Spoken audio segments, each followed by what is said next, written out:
Bueno, creo que ya se me oye más o menos, ¿verdad? Nos dijeron que aquí podíamos hablar sin micrófonos, que además yo creo que la cercanía es mayor.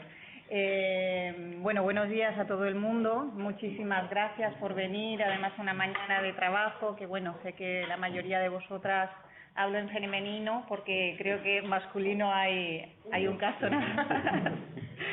Y bueno, daros las gracias y la bienvenida a esta mañana de reflexión, que es lo que pretendemos. Soy Estrella Martínez, soy la directora del Centro Residencial Zarco Habitae en Badajoz, pero bueno, queríamos hacer, desde el centro planteábamos hacer algo que, bueno, que no solo fuera, siempre hacemos actividades allí en Badajoz, pero la intención era hacer una mañana de reflexión a los que trabajamos en lo social, como digo yo.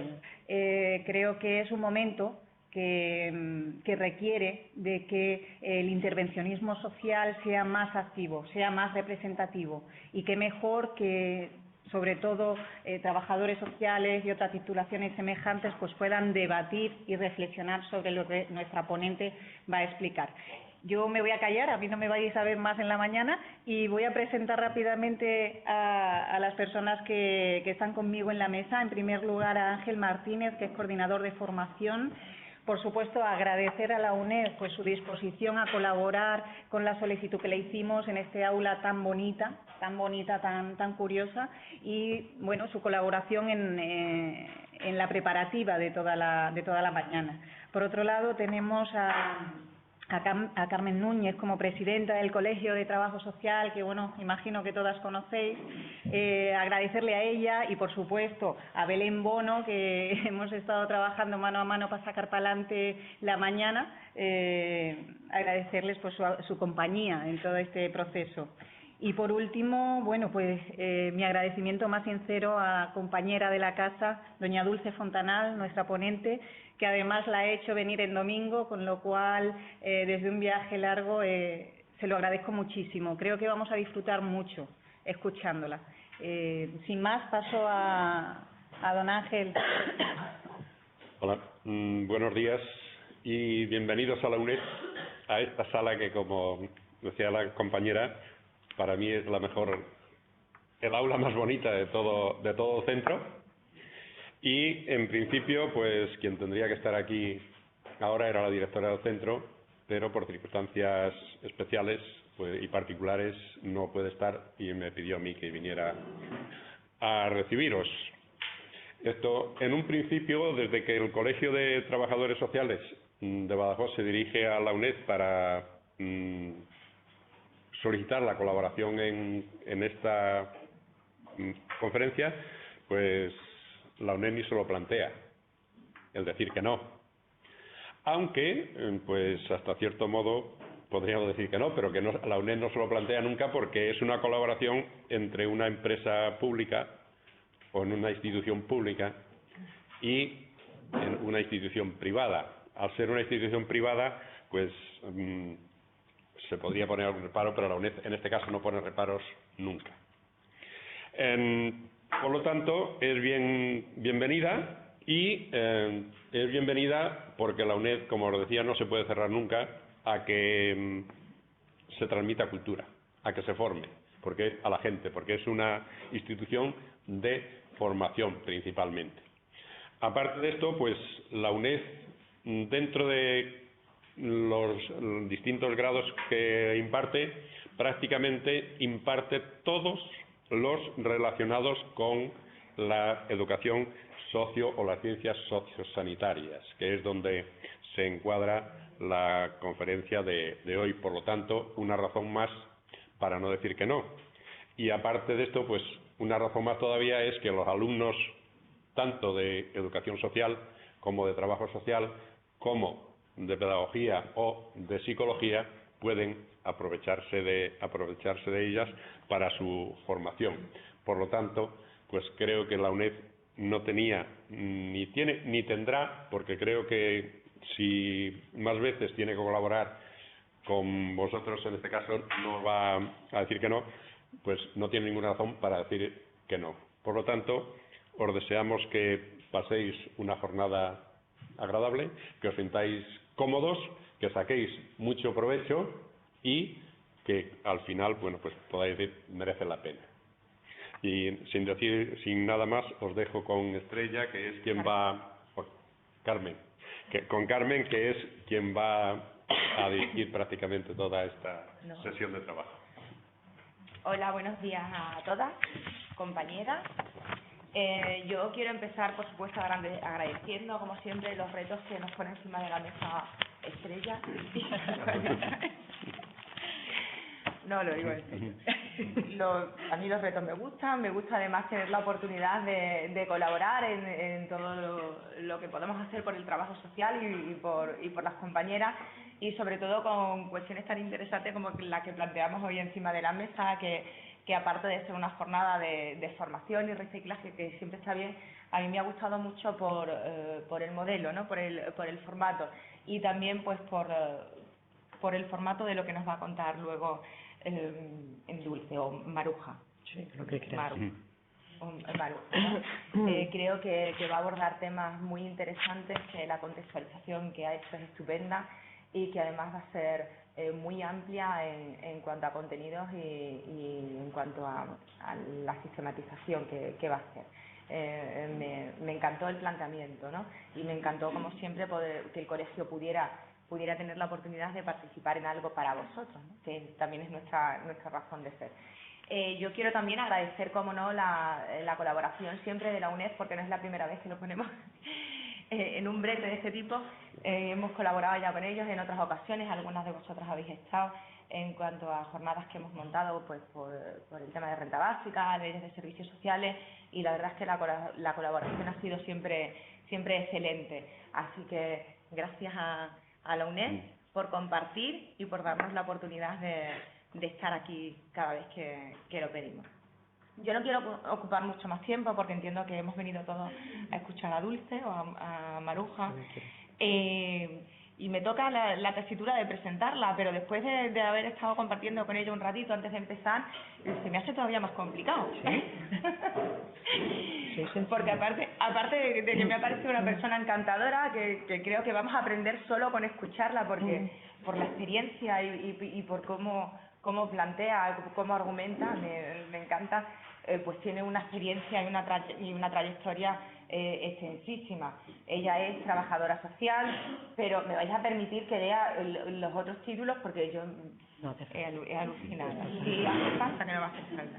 Es diplomada en Gestión de Profesionales de la Salud por la Universidad de Montreal, en Alta Dirección por la Universidad de Yale y en Gestión de Alta Dirección por EADA. A mí me ha llamado mucho la atención cuando estaba hablando con ella una parte de su currículum que era la parte de la dirección y de promoción del programa Vida a los Años, y me ha gustado mucho la filosofía que me ha contado de esa parte de su trayectoria. Pues aparte de eso, también es compañera ahora de la Casa de Sarcoavita, ¿no? Pues la dirección gerencia. No. Ahora soy experta en nada. Eso lo dice un amigo mío y creo que cuadra. Soy adjunta a Dirección General. Adjunta a la Dirección General. Y estás también en el Consejo Asesor de Políticas Sociales del Presidente de la Generalitat. Algunas de las publicaciones que, por estar más relacionadas a lo mejor con el ámbito que vamos a tocar hoy, nos gustaría destacar es el Manual de Capacitación y Protocolos de Atención Sociosanitaria. En el año 2001 publica la documentación clínico-asistencial en residencias asistidas y centros sociosanitarios. En el 2003, una nueva visión del trabajo psicosocial en el ámbito asistencial. Y en el año 2007, Calidad y Dependencia, Grados de Dependencia y Necesidad de Servicios, publicado por el INSERSO. Sí. Y a mí me ha gustado también mucho la visión que daba en cuanto a la atención y la red que monta en Cataluña en cuidados paliativos, que no sé si tendremos también tiempo de abordar, porque me ha gustado mucho. Yo creo que los demás aquí ya pintamos poco, que venimos a escucharla a ella y a aprender, con lo cual, Luz, cuando tú quieras. Gracias. Bueno, lo primero, dar las gracias. Estoy un poquito tomada desde ayer noche, pero tengo la voz clara. ¿Me oís bien desde el final? Si no, os ponéis un poquito más delante. Primero, gracias a Estrella, porque me quieren tanto, que claro, pero no hay para tanto, ¿eh? Esto yo ya lo digo siempre. Y luego, pues a la UNED de haber traído y al colegio. Yo también tengo relación con el Colegio de Cataluña, con Nuria Carrera. Sí. Pues Nuria también nos conocemos mucho. Todo el tema de supervisión de trabajo social lo monté también. Estuve en el grupo que lo hacía y además yo con ella me había cruzado cuando ella estaba en Cruz Roja y yo estaba en la administración pública en aquel momento. Y esto de saber, yo creo que en parte es porque cuando tienes muchas canas, aunque no se me vean, pues has pasado por todo. Y yo la primera etapa profesional hice más de 10 años de asociacionismo y voluntariado, luego estuve 15 años en la administración pública, 7 años en servicios sociales y 7 años y medio en sanidad, y luego llevo 17 años en Sarco Vital. O sea que es el pasar por todos sitios lo que al final te da la experiencia y el conocimiento de lo que vamos a hacer, ¿no? Dicen los expertos que se escuchan los primeros 20 minutos de una conferencia. Eso es lo que dicen. Y que de cada conferencia te pueden quedar 2 o 3 ideas. Entonces yo empezaré por decir las ideas que quiero que os quedéis. Y a partir de aquí, que las repetiré al final, si eso os sirve, yo ya me doy por satisfecha. Esto no es una clase. Esto es un grupo de profesionales que vienen a reflexionar para entre todos ver cómo puede ser esta intervención social, que es lo que haremos en la última parte del debate.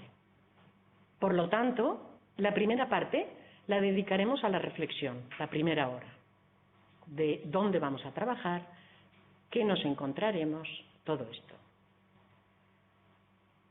Primera cosa que quiero que os quedéis, el tema de la reflexión. El tema de que sin reflexión no podemos tirar adelante nada. O sea, para deliberar hay que reflexionar. Y para decidir y tomar decisiones para otro hay que reflexionar. Segunda cosa, el contexto.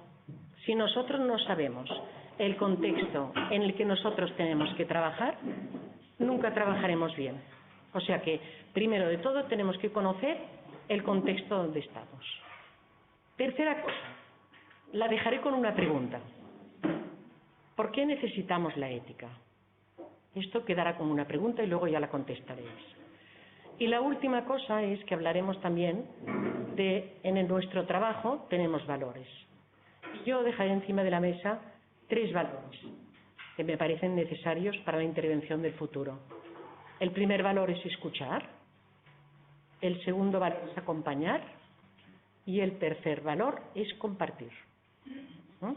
Dejo 3, pero pueden haber más. Y cuando hablamos de valores, ¿qué quiere decir valores? ¿Qué quiere decir tener un valor? Ayer me regalaron un libro precioso de esta preciosa comunidad y en la primera página del libro decía que el patrimonio es uno de los valores de Extremadura. Eso es el valor, lo que tenemos, a lo que tendemos.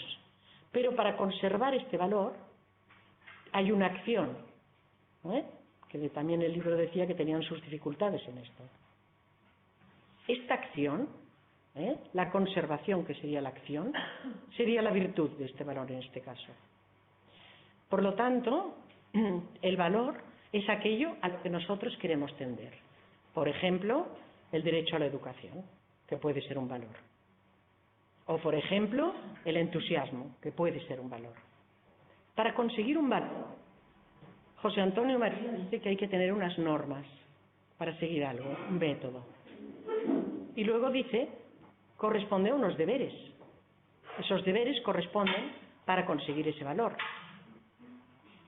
Y lo último es que para llevarlo a acción se necesita la virtud. La virtud es la excelencia del valor. Así de sencillo. No sé si lo habéis entendido, porque en el mundo anglosajón todo el día hablan de virtudes. Y en cambio aquí nos parece una cosa religiosa de antes. Y no es religiosa de antes, es actual de ahora. La virtud es la energía que nos empuja a la acción. Recordarlo así. Entonces, para empezar, a mí me han dicho que tengo que utilizar el lápiz. Y eso es lo que vamos a hacer. Y me diréis si lo hago bien o no. Vale, muy bien. Dividiremos este debate o esta reflexión en dos partes. La primera parte, que es la de pensar, que es el contexto, el empoderamiento social. Os lo dejo todo, no copiéis nada. Y os lo doy por escrito hasta las reflexiones que he hecho todo. O sea, que no copiéis. Solamente lo que creáis.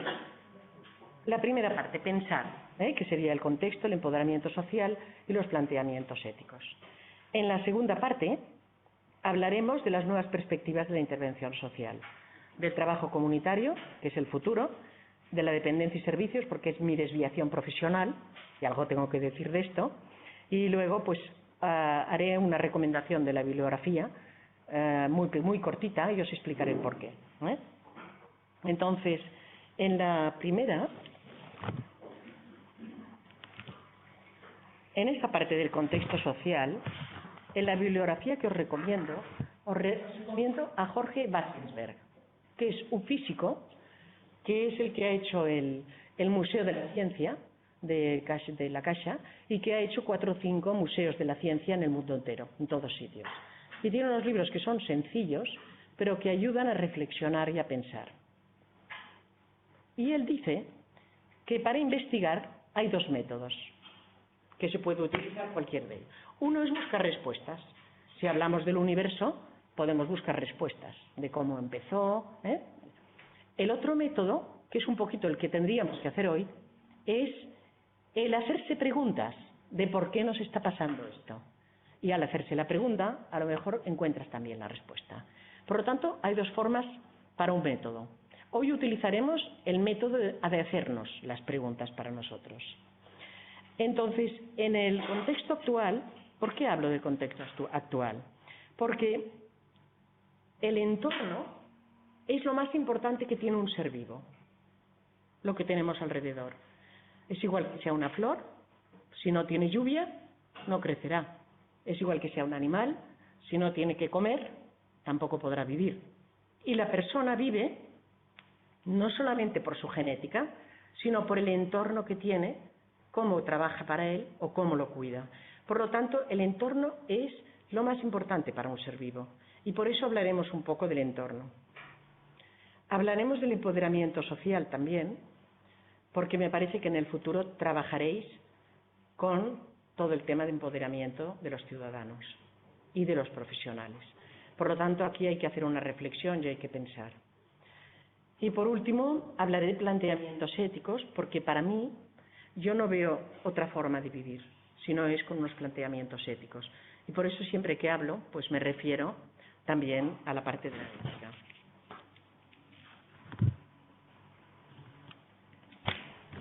Bueno, lo primero de todo, el contexto en el que viviremos, ¿no? Aquí yo marcaría, estamos en un cambio de la era global, y es un cambio de ciclo. Este cambio de ciclo se corresponde a varias cosas. La primera es que las sociedades occidentales tienen los mismos condicionantes que las no occidentales. Esto en el siglo XX, hace 4 días, no era así. Había una diferencia. Ahora no hay diferencia. Los niños que viven en Inglaterra leen los mismos libros que los que están en la India. Seguro, los juveniles. Y los mayores formados, que leen y que tienen conocimiento, adquieren el mismo conocimiento en China que lo pueden adquirir en España. Por lo tanto, los condicionantes de todo lo que es este cambio de ciclo hace que haya una convivencia de culturas. Esta convivencia de culturas antes, cuando íbamos a Londres, hace 40 años, íbamos a los barrios, veíamos los hindús con los turbantes, decíamos, esto qué horror, vivir en un barrio así. Pero es que ahora nos paseamos por un barrio de Barcelona y esto es así. Y tenemos una ciudad, un poco más que un pueblo, porque es bastante grande, al lado de Girona, que se llama Sal, que hay 76 lenguas. 76 lenguas. Pero, esto lo digo porque trabajarán en este contexto los sociales, porque es gente de inmigración, que viene de fuera. Pero, el otro día me explicaba una de mis sobrinas, que está en un parvulario de un colegio público cerca de Granollers, que ella en su clase tiene 26 lenguas. 26 lenguas con niños de 5 años, que acaban de llegar. Entonces yo le decía, ¿qué haces tú en este caso? Y me decía, les enseño hábitos. Y a través de los hábitos aprenden el idioma, y como los niños son permeables y aprenden muy rápido, pues aprenden el idioma y puedo empezar a trabajar con ellos. Pero lo primero de todo, dedico 6 meses solamente a los hábitos de aquí, a las costumbres de aquí, y a través de eso, pues intentar el idioma. Bueno, estas sociedades también tienen modelos jurídicos diferentes. O sea, los tenemos en nuestra sociedad, pero provienen de una dictadura, provienen de una sociedad que este será un peligro, o hay un peligro para Occidente, que es que en las sociedades no occidentales el tema de género no es como aquí. Las mujeres que vienen de Sudamérica están mucho más controladas por los maridos, la sociedad no les ha dado lo mismo, las mujeres que vienen de China, aunque parezcan muy avanzadas, también en muchos casos. Las mujeres que vienen de Arabia ya no lo explico, o de Marruecos. Por lo tanto, trabajaremos en un contexto que estas mujeres que vienen así, las podremos llegar a consolidar con sus entornos y con sus maridos y con sus hijos en estas nuevas sociedades.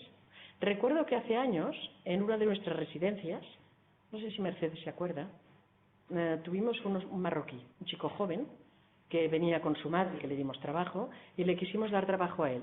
Pero no quería recibir órdenes de la directora porque era una mujer. ¿Vale?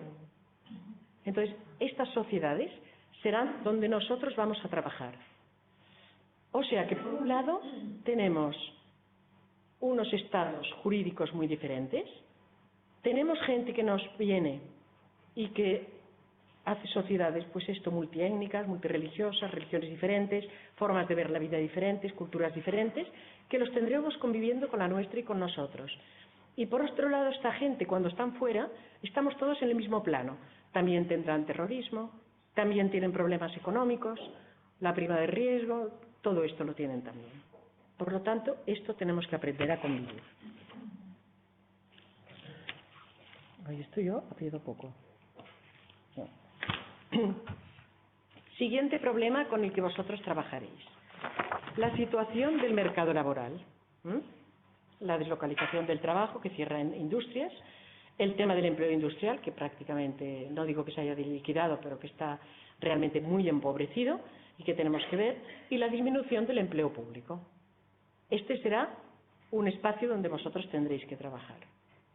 Quiere decir que los que estéis en empleo público habrá menos contrataciones y tendréis que organizar el trabajo diferente. Quiere decir que los que estéis en la atención primaria os encontraréis con mucha gente que habrá perdido el trabajo. Quiere decir que los que estáis en centros os encontraréis también con muchas familias que han ingresado a la madre y luego se quedan sin trabajo y no pueden pagar la residencia. Y todos vosotros es un círculo en el cual iréis navegando con este problema que nunca os lo habréis esperado. La inmigración, que creo que en Andalucía es bastante amplia también. Nosotros en Cataluña tenemos una inmigración que en este momento es de 1 millón de personas sobre 700 o 800. O sea, es una inmigración muy alta, ¿no? El 35% de la inmigración ya no tiene empleo y el 25% no tiene protección social, porque acaban de entrar, porque son los que vienen de cruzar por abajo en Ceuta, Melilla, y en aviones, cuando ya los dejan, los reparten a Madrid, a Barcelona. Estos inmigrantes son los de estas lenguas que acaban de llegar. Por lo tanto, el paro será estructural y el paro será de larga duración. La persona de 50 años que ha perdido el trabajo es muy difícil que vuelva a adquirirlo. Nos encontramos ya que cada 10 familias, 4 ya no entra ningún ingreso por trabajo. Esto es un cambio, que es que ni nos lo podemos imaginar. Pero la Unión Europea, que ya está estudiando fórmulas, nos dice que el 30% de la población europea es posible que no trabaje nunca. El 30%. Que es posible que no puedan trabajar por todos estos cambios que hay. ¿Qué pasa aquí? Que salen nuevos modelos de trabajo. El sector informal, que yo creo que está siempre al alza, el tiempo parcial, el freelance. No, yo me he puesto por mi cuenta Y entonces lo que hago es hacer, por ejemplo, colaboro en temas de formación. O sea, esto es una cosa que está creciendo de una manera enorme y que da una salida, es una salida para personas pues que se han preparado mucho y que a lo mejor no encuentran un lugar laboral fijo, ¿no? Y luego hay otra cosa que será muy importante, que a mí esto lo quiero decir porque, y es que para parados de larga duración, ¿cuál es el problema del parado de larga duración? Que pierde las habilidades. El conocimiento lo puede mantener, pero las habilidades no.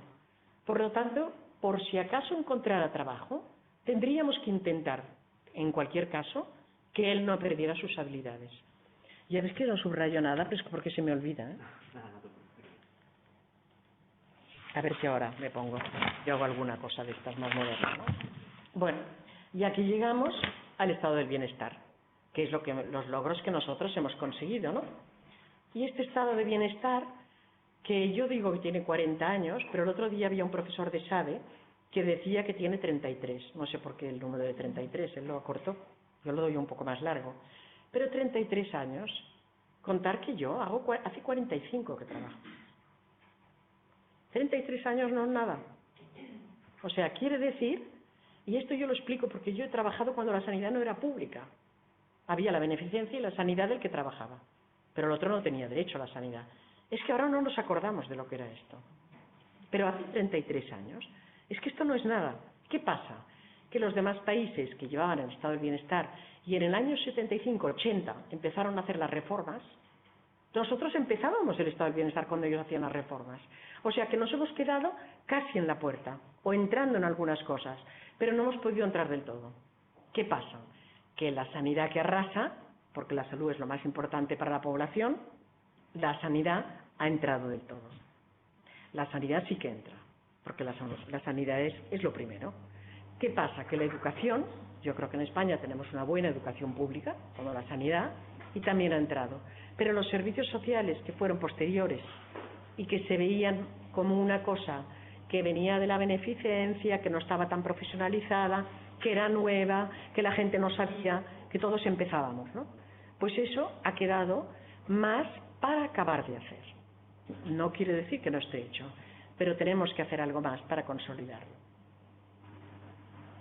En el Consejo de Políticas Sociales del presidente he aprendido, porque estoy con gente de infancia, con gente de pobreza, y prácticamente llevamos un año que solamente trabajamos sobre pobreza.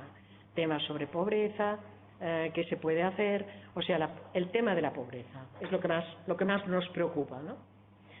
Y decimos 1,7 millones de hogares tienen todos sus miembros en paro, con gran aumento de la desigualdad.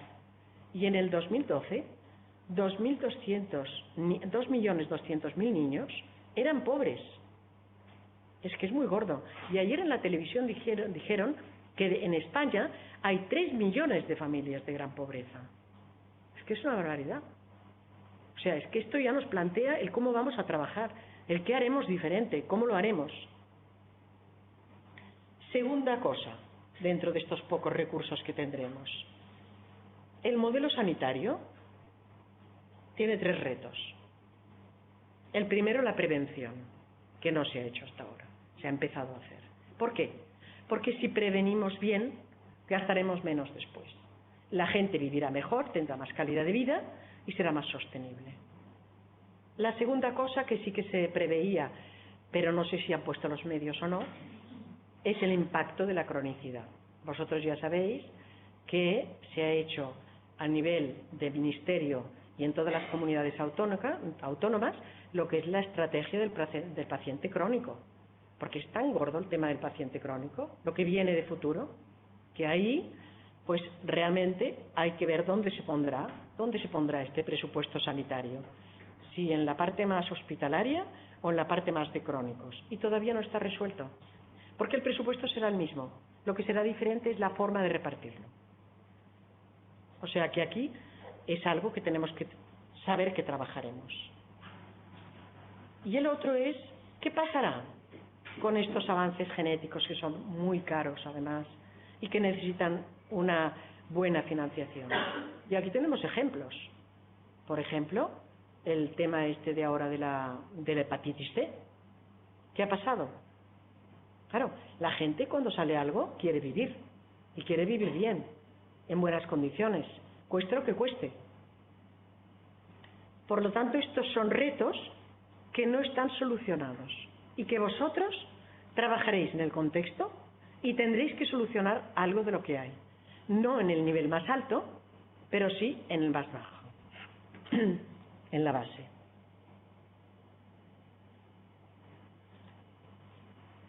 Bueno, yo como tengo esta desviación por el tema de los mayores, que toda la vida he trabajado para los mayores, hay que hacer la reflexión esta ya que tenemos los crónicos en ciernes y todo esto, ¿no? O sea, fijaros que aquí la población mayor de 64 años es de 8,3 millones, pero es que se va a doblar, para el 52 se va a doblar, se va a doblar. Es que y los pensionistas serán, no digo la mayoría, pero sí que, ¿qué pasará? Que la edad de jubilación se avanzará hasta los 70. Esto ya está al caer. No os extrañe, porque esto está a venir. En América, en Estados Unidos, ya piden que la gente no se jubile nunca. Que sigan trabajando, que mientras puedan, que sigan trabajando. Y en Europa, en cuanto lo empiezan a decir otros, pues todo. O sea, que esto que se había conseguido de que la gente se pudiera jubilar a los 60 años, por ejemplo, en algunos países, pues ya lo están alargando y poco a poco, no ahora, pero los que viven, los que ahora tienen pues 10 años o 15 años, pues trabajarán ya, porque si no, no se podrán mantener, ¿no? O sea que esta es una de las cosas. Pero además, esta gente, ¿cómo es esta gente? Bueno, decimos que la vejez no es una enfermedad, y lo tenemos muy claro además, ¿no? Pero el 19 millones de españoles padecen enfermedades crónicas, para saberlo, ¿eh? 4 de cada 10 habitantes en España sufren patologías de larga duración. El 75% del gasto sanitario español está destinado a atender estas enfermedades. Y el 60% del costo sanitario se gasta en los últimos 2 años de vida. Entonces la dependencia es un problema de salud, no de vejez. Y esto lo repito, y lo repito mucho, porque cuando vas a los servicios sociales te dicen esta persona es mayor, pero no tiene... No está enferma, pero tiene un problema de salud. Por lo tanto tenemos que trabajar juntos, porque si no, las cosas no irán bien. Y luego decimos, fíjate, más del 25% de las personas mayores de 45 años sufren más de una patología crónica que requiere ser tratada. Y en el mundo de la psiquiatría, creo que aquí hay alguien de salud mental, nos puede explicar que cada 4 personas, cada 10 personas, 4 sufrirán alguna patología en algún momento de su vida. 1 de cada 4. Quiere decir, 1 de cada 4. Quiere decir que en un momento de nuestra vida podemos tener una depresión, que si la atajamos a tiempo, será como el que se ha operado el apéndice, pero si no la atajamos a tiempo, se quedará crónica y será un paciente crónico de futuro. Por lo tanto, hay que poner las vías en el momento en que empieza esa enfermedad. Entre 1 y 3 de los pacientes de los hospitales de agudos ingresan por enfermedades crónicas. O sea que la cronicidad tenemos que saber que será una de las cosas de futuro para trabajar. Y esto es lo que tendremos en el contexto. Con esto es con lo que trabajaremos. Bueno, con esto y con qué más. Con los nuevos ciudadanos. ¿Cómo son estos nuevos ciudadanos? ¿Me los podríais explicar vosotros que los tenéis seguro en la base, ¿no? Vale. Pero yo digo varias cosas, ¿no? El peso de la incertidumbre y el miedo a la enfermedad. Son las 2 cosas con las que trabajaremos. La incertidumbre, ¿por qué? Porque cada vez más vivimos en un entorno, este entorno del ser vivo, es un entorno incierto. No sabemos si nuestros hijos encontrarán trabajo. No sabemos si nos pagarán la enfermedad que tengamos. O sí, pero no sabemos si toda. No sabemos si tendremos pensiones, porque los amenazadores nos dicen que no habrá. No sabemos. Entonces, aquí, cuando pensemos, Jorge Basinger dice que pensar es pensar en la incertidumbre. cuando os hagáis preguntas, con el método de haceros preguntas, tenéis que pensar sobre las incertidumbres de estos ciudadanos. ¿Qué es este contexto que estamos diciendo? No pensaréis sobre cómo a esto, a ver, esto, porque si no es el aquí te pillo, aquí te mato. O sea que tenemos que mirar aquí, pero tenemos que mirar un poco más allá cuando trabajemos. Esto es muy importante. Esta incertidumbre cada vez es más compleja, porque tiene diversas fuentes. No podremos mirar la incertidumbre solo desde el ámbito laboral, sino desde el ámbito laboral, el ámbito de la salud, más cosas que nos influirán también. La segunda cosa sería el que el ciudadano que entra es un ciudadano que domina el Internet, que se pregunta todo, que tiene mayor conocimiento para elegir y que él además quiere tomar sus propias decisiones. Todos nosotros queremos tomar nuestras propias decisiones, no el ciudadano. Nosotros, que somos ciudadanos, queremos tomar las propias decisiones. Está consciente de los derechos que tiene, yo digo de sus deberes sociales, sí, pero más de los derechos. Uno de nuestros trabajos es educar a este ciudadano en la conciencia de sus deberes sociales también. O sea, hay derechos y hay deberes. Pero este ciudadano nos ayudará, porque este ciudadano es el que reclama los derechos sociales y es el que denuncia la desigualdad. Es el que reclama la medicación para esto. Es el que dice que el ébola ha funcionado mal. Es el que, y esto es el que dice si la educación es la que quieren. Y cuando el ministro propone algo, todos se ponen en contra. Por lo tanto, este ciudadano nos ayudará. Lo tenemos que tener a nuestro lado.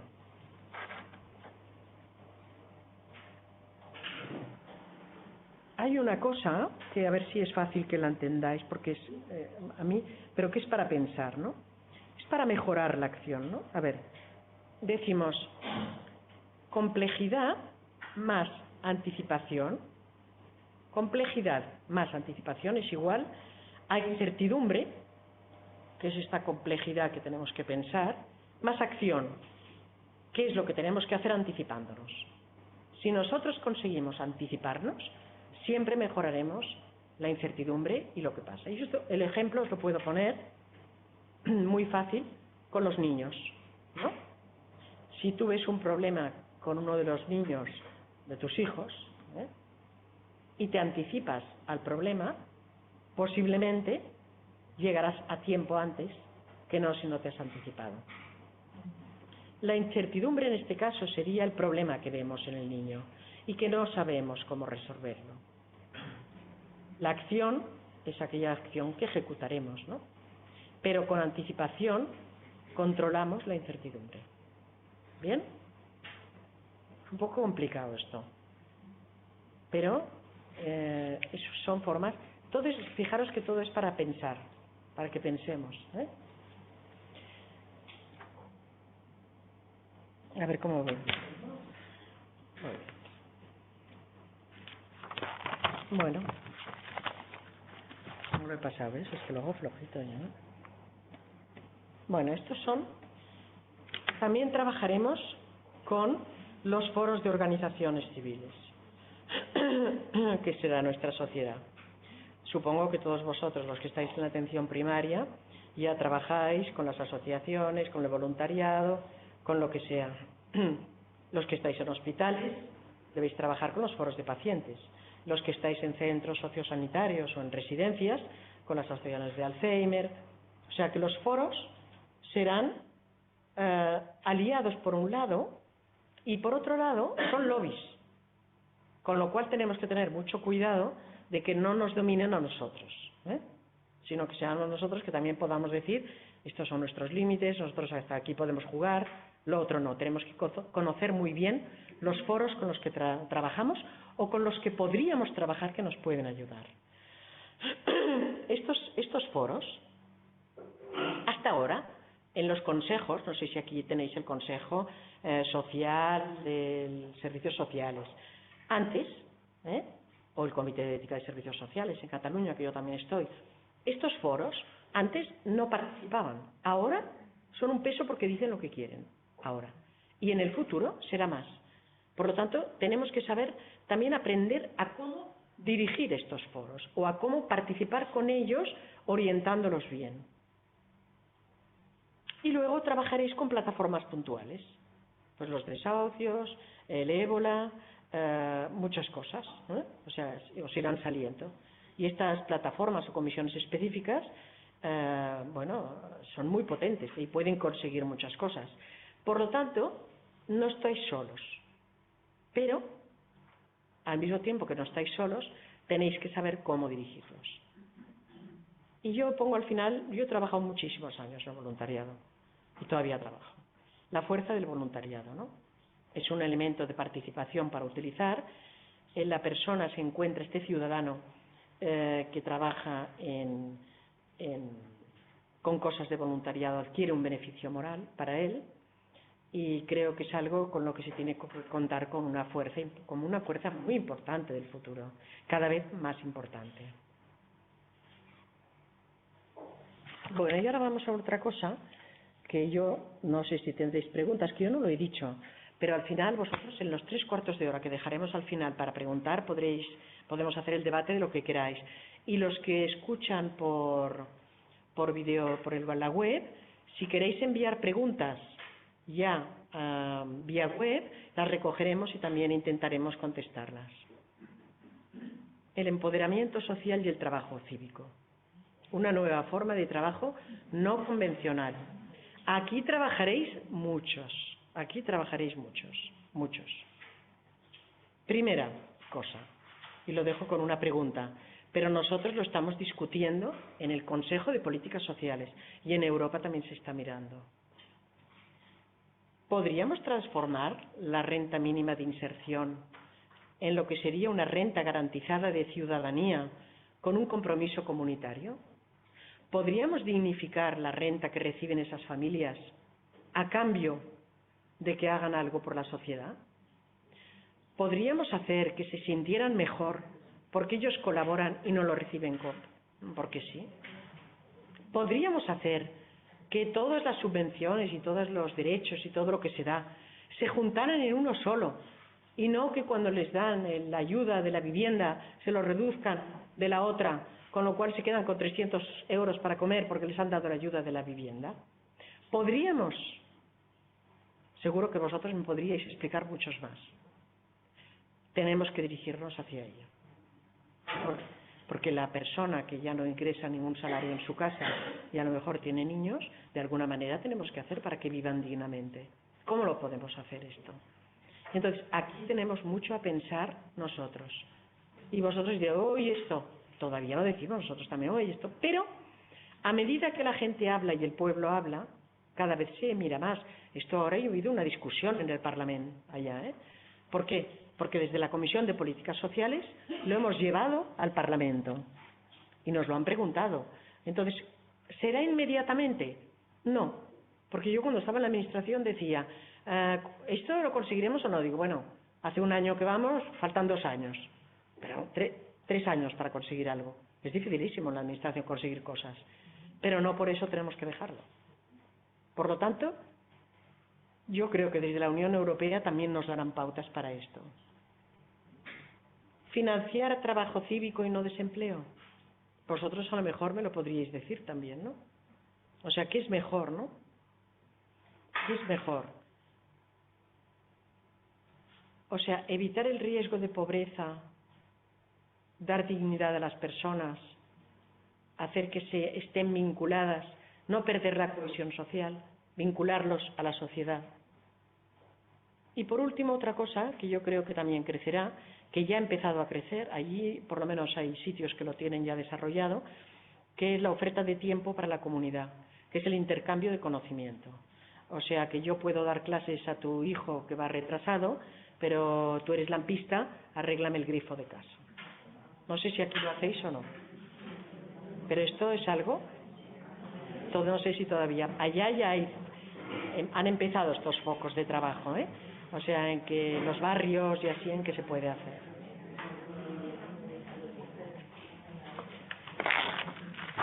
Bueno, y una última cosa, que a mí me ha chocado ahora cuando... ¿Qué es la participación del sector privado? O sea, lo que nos viene es tan gordo, yo lo explico así, lo que nos viene es tan grande que o estamos todos dentro de lo mismo o no conseguiremos sacarlo. Hemos dicho que la administración, el trabajo público se disminuirá. ¿Quién dará trabajo? La empresa privada, el sector privado. Entonces, el sector privado tenemos que contar con él, lo necesitamos, tenemos que potenciarlo para tener trabajo. Y en el sector privado hay gente fantástica y hay cafres, pero en el sector público hay maestros fantásticos y maestros cafres, ¿o no? Por lo tanto, tenemos que dejar de demonizar al que sea el sector público, el sector público todo lo hace mal y son perezosos. No, ahora el que será perezoso. Es como los viejos todos son egoístas. No, el viejo que de joven era egoísta sigue siendo egoísta, pero el viejo que nunca ha sido egoísta no es egoísta. Estos son tópicos. Pues esto también. O sea, el sector público, la gente trabaja muy bien. No hagamos el tópico de que no trabajan. Y el sector privado, también hay gente que trabaja muy bien. No hagamos el tópico de que son cafres y porque lo que quieren es ganar dinero. Porque si no ganaran dinero no darían más trabajo. Entonces, el sector privado lo que tiene es que crear empleo, invertir con sostenibilidad y lo que hace es poner riesgo. Él va a riesgo. Le puede salir bien o le puede salir mal. El empresario que arriesga y que le sale mal, a lo mejor pierde en 3 años lo que ha ganado en 15 o 20. ¿Vale? Pero es su riesgo. En el trabajo público no existe este riesgo, pero tiene otros condicionantes que en cambio el sector privado es más ágil y los puede hacer. Por lo tanto, necesitamos al sector público, necesitamos al sector informal, necesitamos al sector privado, no informal. Nosotros tenemos la RSC, la responsabilidad social corporativa. Esto, en el futuro, será una participación muy activa en la sociedad. O sea que la tenemos que potenciar en lo que estemos, en cualquier cosa, porque también hay formas de mover. ¿Qué hacemos desde la responsabilidad social activa? Pues desde cuando hay una persona mayor que sabemos que tiene una preferencia o algo que le ha hecho mucha ilusión siempre, que lo he traído y si tengo tiempo luego pondremos uno.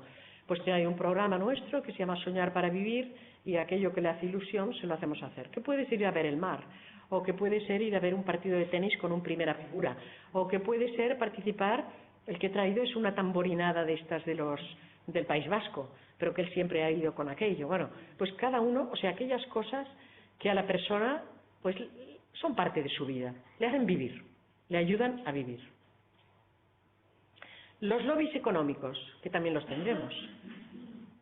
Y hay lobbies económicos que benefician a la sociedad y al empresariado. Y hay otros que no benefician al empresariado.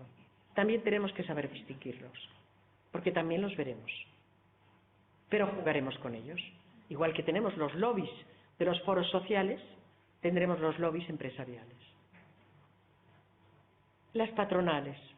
Las patronales tienen la obligación y el objetivo de profesionalizar el sector. Tienen que pagar formación. Y hasta ahora, por lo que se ha visto en algunos sitios, no lo hacían como se debía. Pero se tiene que pagar formación.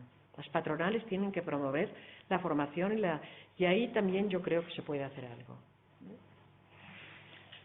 Bueno, hasta aquí el empoderamiento social. Me parece que esto está terminado. Y ahora vienen los planteamientos éticos, que sería la última parte, antes de que descansemos un poco. ¿Estáis cansadas? Os han pasado los 20 minutos primero, ¿eh? Por eso os lo he dicho yo, ¿eh? Porque... Bueno, los planteamientos éticos, ¿no? A ver, primero de todo, yo digo que para mí es una forma de vivir la ética individual, ¿no? Pero al final vamos a buscar cosas fáciles que nos hagan ver qué es la ética, ¿no? Yo diría que la ética para individual es el respeto hacia uno mismo, ¿no? El decir, bueno, defender mis propios valores, ¿no? Y trabajar pues con honestidad en la práctica diaria. A lo mejor no podemos cambiar el mundo, pero si en lo que tenemos alrededor podemos hacerlo bien, ¿no? Pues esto.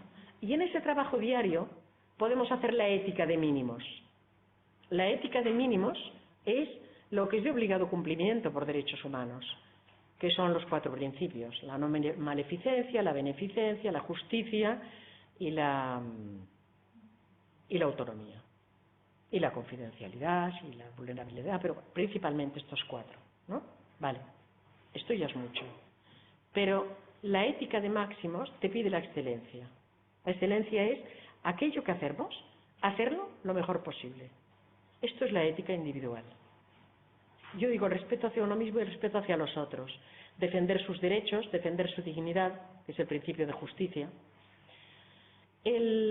La reflexión y la deliberación para la toma de decisiones, que lo hacemos de una forma muy arbitraria a veces, y que la tenemos que hacer de una forma diferente. La toma de decisiones es que es muy importante. Cada día tomamos decisiones que afectan a otros. ¿Podemos tomarlas así como así? ¿Las hemos reflexionado suficientemente? ¿Cómo hacemos esta reflexión? Entonces, aquí no sabe la gente que si no cubre bien esta reflexión o esta liberación, está en contra del principio de beneficencia, que nos pide hacer aquello que es lo mejor para la persona, con él, a su lado. Respetar el proyecto vital de las personas, de los que trabajan con nosotros, de los que tenemos alrededor, de nuestras familias, de las personas que nosotros cuidamos. Principio de autonomía. El que no respeta el proyecto individual de sus hijos, tampoco respetará el de los trabajadores que tiene al lado y tampoco respetará el de los usuarios, porque es una forma de vida. Por lo tanto, el respeto del proyecto vital de todos los que nosotros tenemos alrededor. Y lo último, el principio de no maleficencia, evitar hacer daño a otro. Esto también a veces no nos damos cuenta. Mira, aquí yo siempre pongo el ejemplo.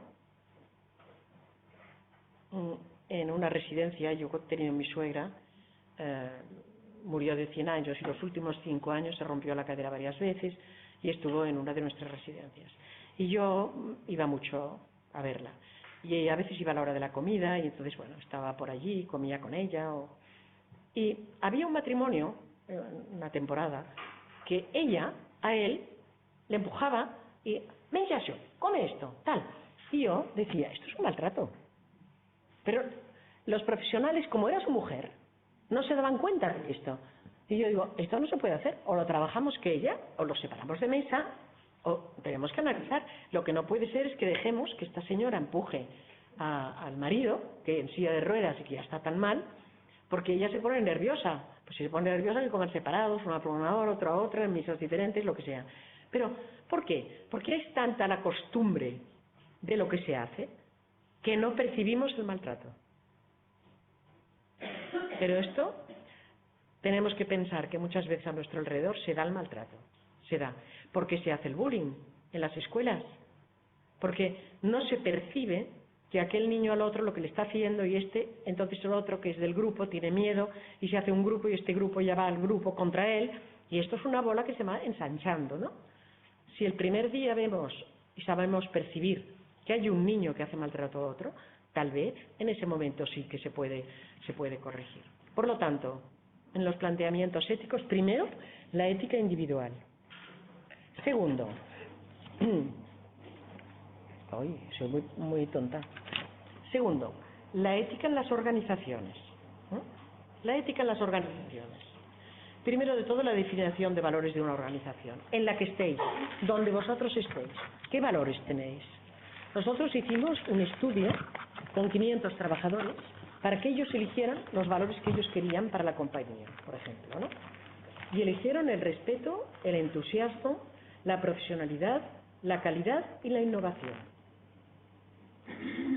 Yo hoy os daba otros 3 valores. Os decía escuchar, acompañar y compartir. Pero vosotros haced el análisis de los valores que tenéis en vuestra organización. Porque cuando los tengáis definidos, toda la organización tenderá hacia los valores que se hayan definido. porque es algo que cuando se empieza uno no se da cuenta, pero se extiende como la mancha de aceite. Yo siempre decía que la atención paliativa mejoraba la calidad de vida de donde estaba. ¿Y por qué la atención? Porque es un tipo de atención con mucho confort y eso se extiende, es como una mancha de aceite, se extiende. Por lo tanto, lo primero esto. Segundo, cuando está definida los valores de la organización, hay que hacer una formalización ética de la organización por un principio de transparencia. Nosotros firmamos a la entrada un código ético y se firma y lo firman también los consejeros, los de arriba, toda la organización de transparencia, porque es algo que va en el criterio de toda la organización. Y además tenemos unos criterios éticos hechos por el Comité de Ética para los profesionales, el usuario, que también tiene derechos y deberes, derechos y responsabilidades, llamamos nosotros, y el entorno familiar, que son las familias y los amigos, que también tienen que respetar la organización y también tienen sus derechos. Por lo tanto, ver cómo formalizamos la ética de toda la organización. Buscar espacios de reflexión ética.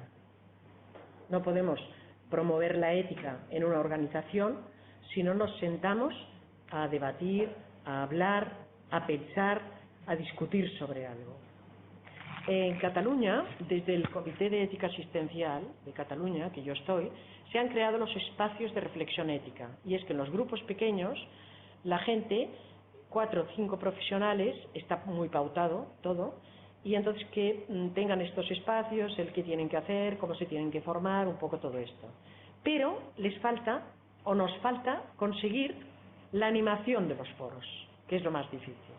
Nosotros, hace 9 años, hicimos el Comité de Ética Asistencial de la organización, que lo registramos en Sanidad, porque en Servicios Sociales hace 9 años no había ningún registro de los comités de ética asistenciales. No sé si aquí tenéis o no registro de comités, pero y entonces lo registramos en Sanidad.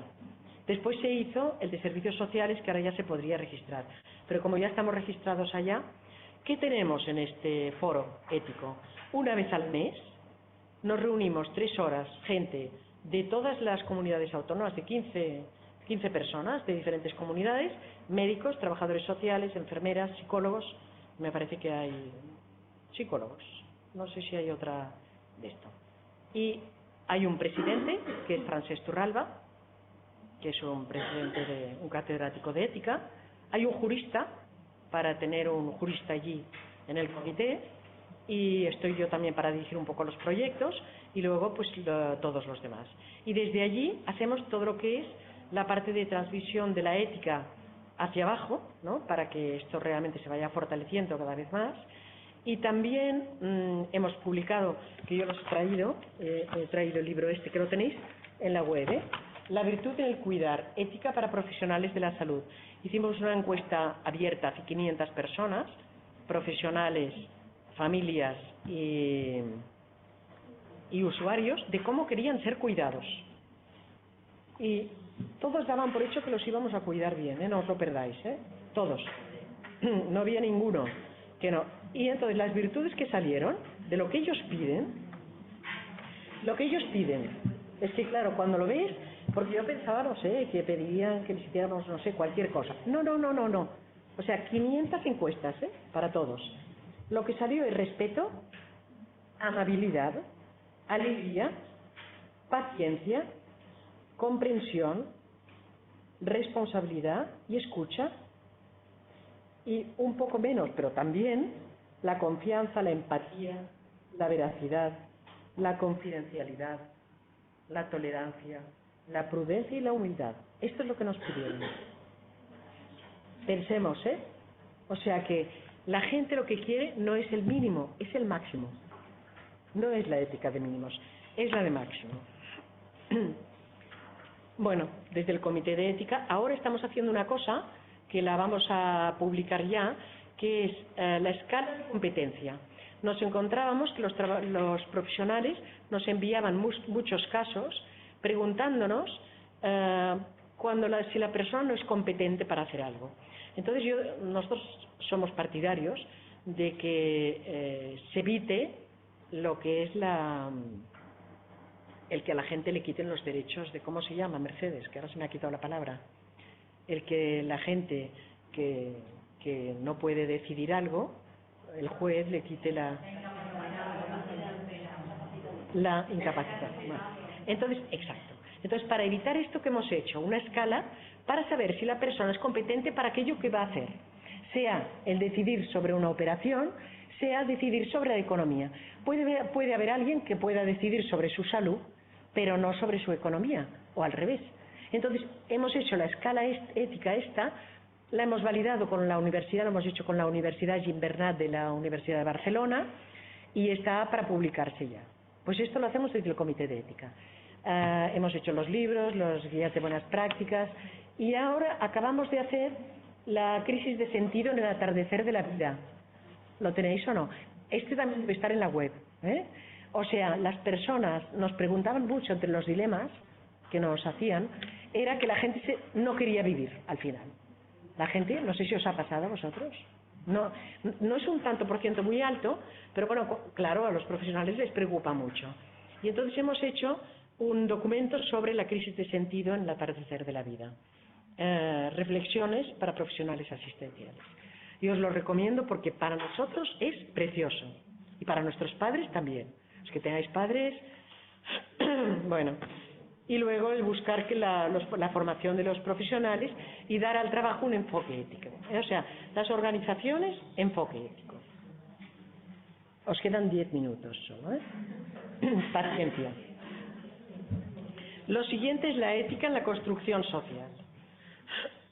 Es otra obligación que tenemos. Ética individual, ética de las organizaciones, ética en la construcción social. ¿Qué es la ética en la construcción social? Proteger y defender. ¿Cómo? Bueno, yo aquí he puesto un poco los valores europeos, porque somos europeos.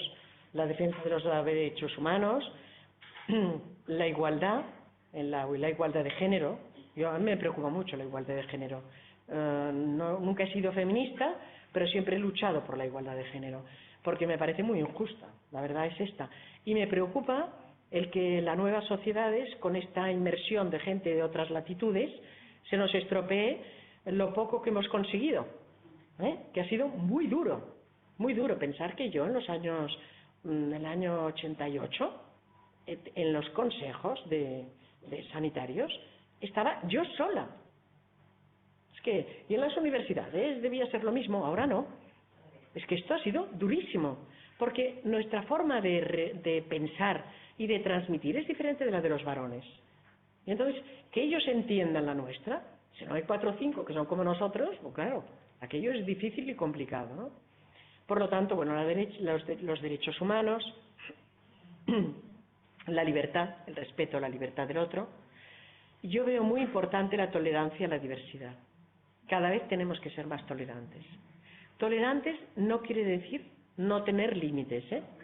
O sea, hay que ser tolerante en las familias, con los hijos, pero los hijos tienen que tener muy claros los límites. Hay que ser tolerantes en las universidades, pero los universitarios tienen que saber cuáles son sus límites. Y la sociedad también lo tiene que saber. Pero hay que tener tolerancia con la diversidad. Y luego yo creo que los medios son los que tienen que cambiar su ética también, porque según cómo presentan un hecho de una manera o de otra, la visión de la sociedad cambia totalmente. Y creo que esto también es injusto. Es injusto, pues un médico que a lo mejor ha hecho lo mejor posible y que presenta en los medios un caso que la persona ha fallecido y a lo mejor la respuesta del cuerpo de esa persona no era la que tocaba. No sé, María José nos lo podrá explicar luego. Por lo tanto, hay que ver mucho el cómo los medios presentan los casos de todo lo que pasa, ¿no? ¿Cuáles son los derechos humanos? Los europeos. El derecho a la vida y a tener todo lo imprescindible para poder vivir bien. ¿Lo hacemos esto en las sociedades actuales? Con los desahucios, con todo lo que hay. ¿O tenemos que volver a plantearnos cómo hacemos este respeto? El respeto al valor de la solidaridad. La solidaridad entre generaciones, la solidaridad entre las comunidades, la sociedad, la solidaridad con otros pueblos de otros países que también lo necesitan. ¿Cómo lo vamos a hacer, no? Bueno, y lo último, ya, que ya vamos acabando, sería la ética en la política. Que esto me parece que también es muy necesario recordarlo. ¿Cuál es la ética en la política? Lo primero es el reparto de recursos, ¿no? El reparto de recursos. ¿Realmente los recursos que tenemos se reparten bien? ¿Se reparten bien? ¿Es más importante hacer, no sé, el que el ministerio haga una promoción de algo o que el ministerio ese deje el dinero para que llegue a más gente? O sea, ¿cómo se hace este reparto? ¿Quién decide el reparto? ¿Estamos nosotros en la decisión? ¿Los sociales? ¿Estamos en la toma de decisiones? ¿Por qué no estamos? ¿Porque no nos hemos preparado para estarlo? Tenemos obligación de estar en las decisiones. Por lo tanto, el reparto de los recursos, la transparencia en la gobernanza y la rendición de cuentas, los números. Nuestros centros tienen todos los números hasta el número pequeño, ¿es así o no? ¿Por qué? Porque si queremos pedirles que lo hagan bien, tenemos que dejarles saber lo que hay, cómo va, si se gana, si no se gana. Tienen que saberlo. O sea, la transparencia esta se tiene que tener. Y las organizaciones, pues en todo lo que hacen para los impuestos, en todo, tienen que tenerlo también. La protección de los derechos de los ciudadanos. Que los ciudadanos tengan vivienda, que los niños coman cada día, que estos derechos de la Comunidad de la Unión Europea, estos derechos que nos ha costado conseguir, los tengamos realmente protegidos. El respeto al liderazgo de la sociedad civil. Esto me lo dijo el cátedro de ética, Francesc Turralba, me lo comentó. Que esto dice, esto es una cosa que la vamos a trabajar desde la ética mucho en el futuro. ¿Qué quiere decir? Quiere decir que la administración pública tiene que hacer lo que no puede hacer la sociedad. Así de sencillo. Pues esto da para pensar, ¿eh? Todo aquello que puede hacer la sociedad, ellos tienen que limitarse a ayudar, pero no tiene que hacerlo la administración pública. Y la sociedad cada vez estará más capacitada para hacer más. Por lo tanto, hay que replantearse esta administración pública en cómo, qué hará y cómo hará. Yo siempre lo digo, ¿eh? La planificación, la compra y la evaluación. Son tres cosas, ¿eh? Planificación, compra y evaluación. Si la administración hace bien la planificación de lo que hay que hacer, y la sociedad ya hará lo que haga falta. La compra, bien hecha, dirigiendo su planificación. Tú puedes promocionar con la compra aquello que haces. Yo cuando estaba en la administración pública veía que cada año del concierto de plazas me sobraba un 4% o así, porque los centros, cuando hacían en la convalecencia la rotación, no llenaban tan deprisa los centros. Entonces, ese dinero quedaba perdido, quedaba en la administración, pero no se gastaba. Entonces, me costó casi 3 años, ¿eh? Pero conseguí que el 3% de todo el presupuesto facturado de cada centro se les diera a ellos para lo que quisieran, para innovación. Me costó 3 años para que la intervención me lo aprobara.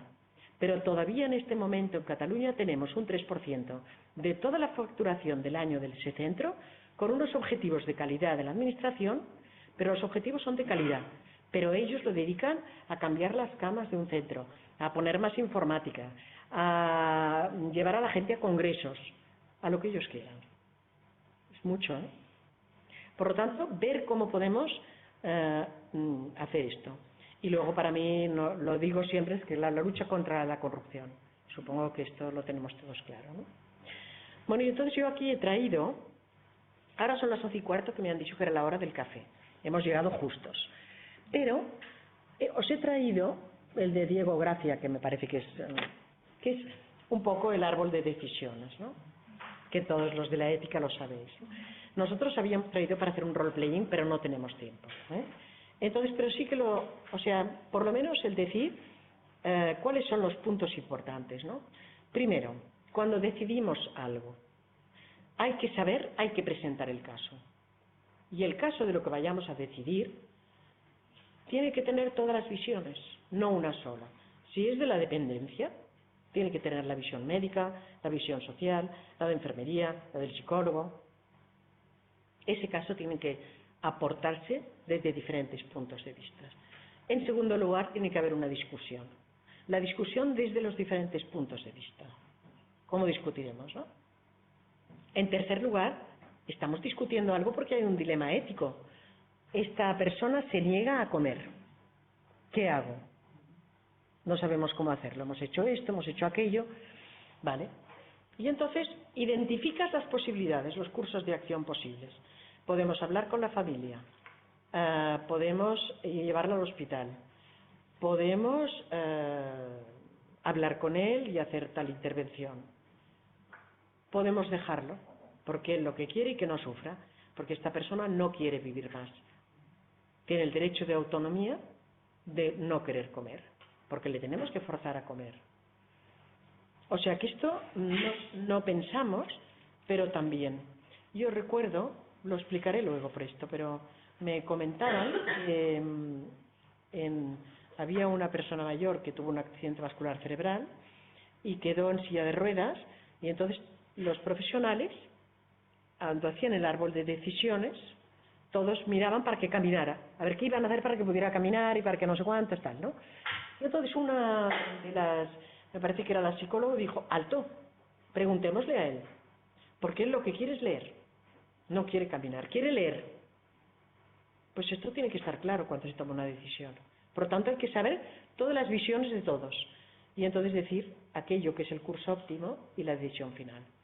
Cuando esta decisión que se ha tomado sobre la circunstancia de lo que sea, yo creo que cada vez más la haremos con la persona. ¿Por qué? Porque en la intervención nosotros lo que haremos será acompañar, no decidiremos, acompañaremos en la toma de decisiones. Esta será la intervención del futuro, ya ha llegado.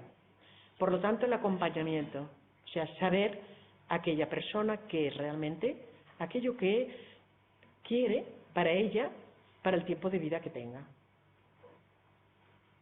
Y luego tenemos que tener los argumentos para defenderlo. Y esto no es menor. ¿Para qué?